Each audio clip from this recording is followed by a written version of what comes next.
तुम्हारे सामने एक प्रॉपर्टी दिख रही है? हाँ दिख रही है। कब्जा लिया।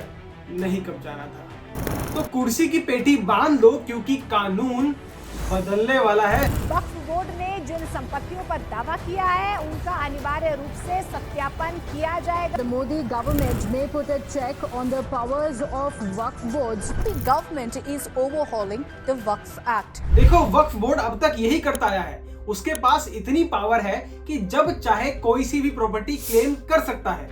इसका सबसे बड़ा एग्जांपल लूं तो 2022 में वक्फ बोर्ड ने तमिलनाडु के इंटायर विलेज को वक्फ की प्रॉपर्टी क्लेम किया था, जिसके अंदर 1500 साल पुराना मंदिर भी शामिल था।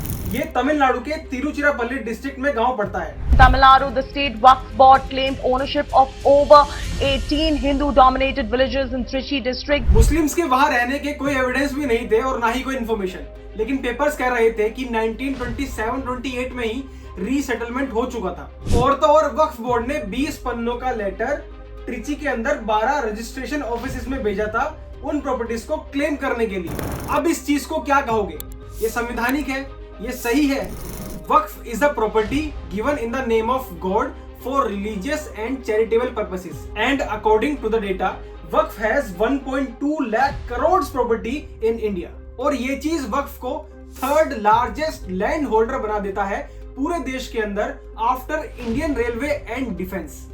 वैसे कहते हैं माइनॉरिटी खतरे में है, माइनॉरिटी के साथ अन्याय हो रहा है। अबे सिर्फ उनका एक बोर्ड पूरे देश में थर्ड लार्जेस्ट लैंड ओनर है।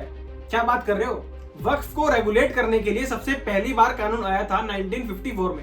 उसके बाद 1995 में इसमें बड़े चेंजेस किए गए। वक्फ बोर्ड को हटाने के लिए अब तक कई बार मांगे उठी हैं, क्योंकि कभी भी किसी भी प्रॉपर्टी को क्लेम करना मजाक नहीं है। वक्फ एक्ट 1954 में अमेंडमेंट करके सेक्शन 66H लाया गया और वो सारी संपत्ति वक्फ बोर्ड को दे दी। हद तो तब हो जाती है जब एक सीएम अरविंद केजरीवाल ये बोल दे कि अंबानी का घर अंटीला वक्फ की प्रॉपर्टी पे बना हुआ है। मुंबई के अंदर इस देश का जो सबसे अमीर आदमी है, बताते हैं उसका घर वक्फ बोर्ड की प्रॉपर्टी पे बना हुआ है। एक और इम्पोर्टेंट बात, वक्फ की क्लेम की गई प्रॉपर्टी का डिस्प्यूट कौन जज करेगा? वक्फ के द्वारा बनाया गया ट्रिब्यूनल। तो फिर डिस्प्यूट करने का मैटर ही खत्म हो गया।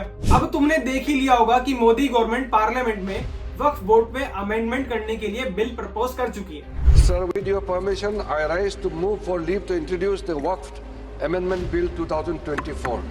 तो बता देता हूँ 5 इंपॉर्टेंट चेंजेस इसमें क्या होने वाले हैं। देखिए, वक्फ बोर्ड को डिसॉल्व नहीं किया जा रहा है, ना ही उसको खत्म किया जा रहा है, बल्कि उसको चलाने का तरीका बदला जा रहा है। 1995 में मेंशन किया गया सेक्शन 40 वक्फ बोर्ड को यह राइट देता है कि वक्फ बोर्ड तय करेगा कि कौन सी प्रॉपर्टी वक्फ की है, कौन सी नहीं, जो कि सबसे गलत है। बेंगलुरु का ईदगाह ग्राउंड, सूरत म्युनिसिपल कॉर्पोरेशन की बिल्डिंग, ये सब वक्फ ने क्लेम किया हुआ है। ये बिल सेक्शन 40 को एंड करेगा और अब ओनर खुद से अपनी प्रॉपर्टी वक्फ को डोनेट करना चाहे तो कर सकता है।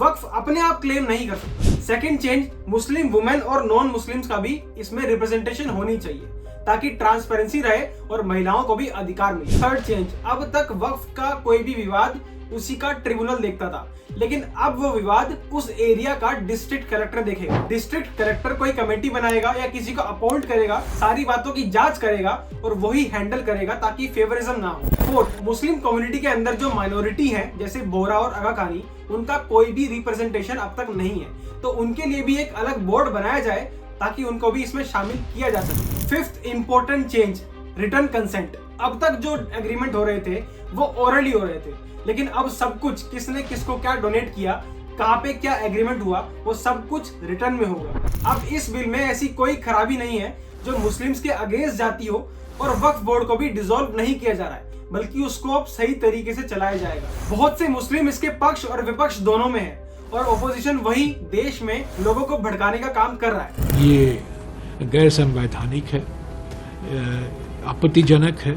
ये जो पार्लियामेंट में बिल पेश किया गया, ये बिल्कुल वक्फ के खिलाफ है। ये सरकार अपनी पोलराइजेशन की राजनीति से बाज नहीं आती। लेकिन आपको मेरे या किसी और के कहने से नहीं, बल्कि खुद सोच समझ के, खुद बिल को पढ़ के फिर इसको सपोर्ट करना। जब बात देश की आती है तो ऐसे कानूनों में चेंजेस आने चाहिए, क्योंकि मैंने कभी नहीं सुना कि हमारे देश में सनातन बोर्ड भी है। अगर देश सेक्युलर है और देश में इक्वलिटी है तो रिलीजन के बेस पे किसी को ज्यादा देना और किसी को कुछ भी नहीं देना, ये कैसी इक्वलिटी है? और चलो दिया तो दिया, अब उसको सही तरीके से चलाने का भी हक नहीं। अभी हाई कोर्ट के ऑनरेबल जज श्री गुरपाल सिंह ने वक्फ के वकील को लताड़ा है कि तुम कैसे किसी भी प्रॉपर्टी को अपनी क्लेम कर सकते हो। कैसे डिक्लेयर होगी वक्फ प्रॉपर्टी, अब ये तो बताओगे कि नहीं बताओगे? तो जो भी सरकारी दफ्तर को कह देंगे कि वक्फ प्रॉपर्टी तो हो जाएगा। ताजमहल भी ले लो यार, लाल किला भी ले लो, कौन मना कर रहा है? इस वीडियो के बाद ये वाली वीडियो पूरी देख सकते हो। एक इम्पोर्टेंट चीज और कहूंगा, बांग्लादेशी हिंदुओं का स्टैंड लेते रहिए, उनकी सच्चाई, उनके लिए लड़ते रहिए,